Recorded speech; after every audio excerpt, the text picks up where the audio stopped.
Je vois tellement de visages amis que je voudrais embrasser. Vous êtes ce soir, ici, au Zénith de Lille. Nous sommes ce soir 5000.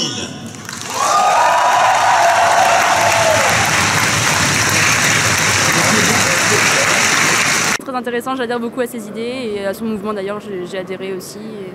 J'attends de voir plus où il va aller. Ils disent tous on va changer les choses, c'est le renouveau et tout, mais lui je pense que c'est le plus apte à pouvoir vraiment changer. Pourquoi? Pourquoi lui particulièrement? Il y a un discours particulier qui vous plaît? Ouais. Ouais, je pense je suis pas d'accord avec tout ce qu'il dit, mais je pense qu'il rassemble et ça c'est un gros atout par rapport aux autres qui sont plus clivants. Enfin. Sa vision des choses, très pragmatique, très réaliste. Il est visionnaire, je trouve. Et puis, il est en accord avec son temps, contrairement à d'autres qui vivent encore avec des idées passées, des idées plus d'une autre époque. Lui, il est vraiment en 2017. Je pense que c'est M. Macron qui est vraiment le candidat des jeunes. De toute façon, il représente la jeunesse. Il n'a même pas 40 ans. Je pense que c'est lui le candidat de la jeunesse et qui représente les jeunes. Je suis un petit peu Emmanuel Macron. J'ai acheté son livre que je trouve très intéressant.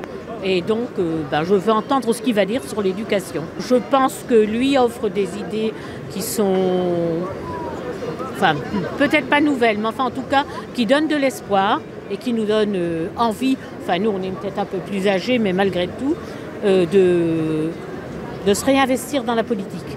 J'en entends certains dire, pensez-vous, il a 39 ans, qu'est-ce qui va se passer quand il sera face à M. Poutine, à M. Trump? Un coup de foule! Non, je prône la bienveillance, je crois dans les vertus de la diplomatie et je pense qu'aussi longtemps que la diplomatie permet d'empêcher la guerre, elle est préférable. Dans les quartiers les plus difficiles, les plus pauvres, les plus défavorisés, ce que je ferai, c'est que dans tous ces quartiers, dans ces 6000 classes de CP et de CE1, je diviserai par 2 le nombre d'élèves par classe. Ces 12 000 postes, ils seront pour partie redéployés sur les créations en cours et pour partie financés sur les économies que je ferai dans le reste du système scolaire et en particulier sur l'épreuve du baccalauréat. Nous devons donner de l'autonomie pédagogique, de l'autonomie de recrutement, de la possibilité de choisir les enseignants qui y travaillent, de les recruter sur l'adhésion à un projet, de les rémunérer bien davantage parce qu'ils portent un projet et de leur permettre d'avoir beaucoup plus de liberté.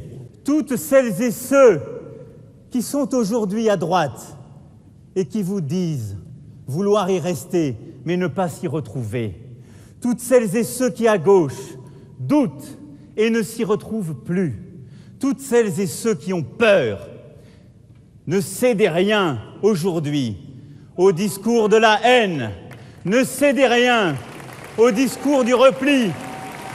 Venez retrouver le mouvement de l'optimisme volontaire, celui de l'espérance, le nôtre, le vôtre.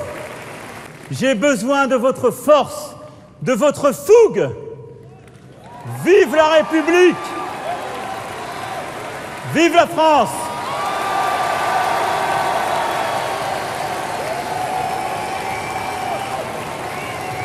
Merci à vous.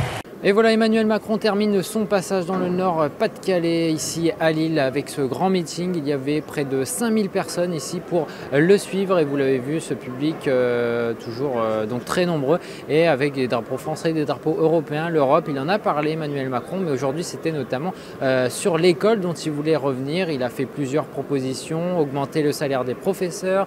Il a également dit qu'il fallait diviser par 2 le nombre d'élèves dans les classes plusieurs propositions donc, mais il doit encore en donner, notamment pour le collège et le lycée. Il l'annoncera dans les prochaines semaines. Ce qu'on a pu voir dans ce meeting, c'est la ferveur qu'il y avait autour d'Emmanuel Macron qui continue de grandir, notamment dans les enquêtes d'opinion. Il continue de gagner des points, contrairement à son adversaire François Fillon, son adversaire de la droite, qui baisse dans les sondages, même si Emmanuel Macron l'a rappelé, n'est ni de droite ni de gauche. Il appelle aux deux sympathisants de la droite, à gauche, à le rejoindre dans son mouvement En Marche.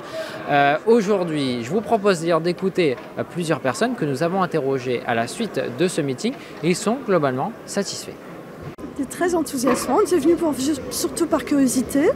Parce que oui, voilà, et puis parce que on avait quand même une petite sympathie, une franche sympathie, et on est personnellement, je suis assez contente de ce que j'ai entendu. Votre choix pour la présidentielle, c'est pas encore définitif? Non, mais ça se précise. Vous ressortez avec quelle image d'Emmanuel Macron? Je suis pas encore totalement convaincu, mais on verra. Je prête attention parce que c'est vrai que c'est du sang neuf, c'est vrai que c'est des idées neuves, c'est vrai que ça respire en fait, il fait respirer la démocratie. Donc on va dire que je suis assez agréablement surpris, mais voilà, j'attendrai de voir encore un petit peu. Là, moi, ce que j'attends, oui, c'est quelqu'un qui dit ce qu'il va faire, mais surtout qu'après, il fasse ce qu'il a dit en fait et qu'il ne fasse pas autre chose. Un discours très cohérent, en même temps très humain, et on sent qu'il y a vraiment une vraie dynamique qui prend forme, et la vague, comme Emmanuel Macron dit, on la sent qui va nous emporter. J'aime son côté humain, son côté progressiste, et le fait qu'il veuille transcender les clivages, contrairement aux autres candidats qui restent très sectaires. Lui, il cherche avant tout à rassembler.